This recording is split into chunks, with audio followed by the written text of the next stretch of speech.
Parents really struggle over the question of whether or not to tell the school if their child has anxiety.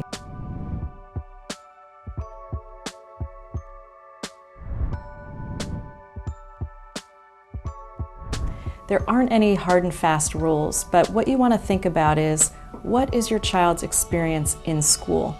Is anxiety showing up? Is it something that the teachers are seeing and maybe could be helpful with?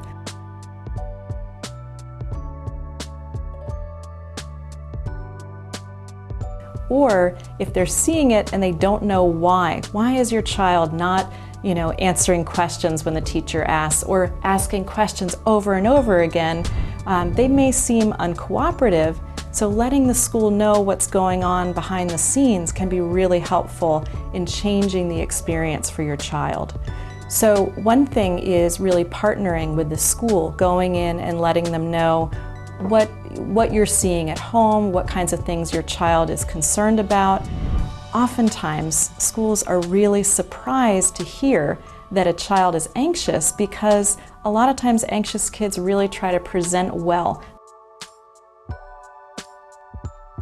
They would not want anyone to know that they're nervous, and so letting the teacher in on what's happening can be really helpful in supporting your child.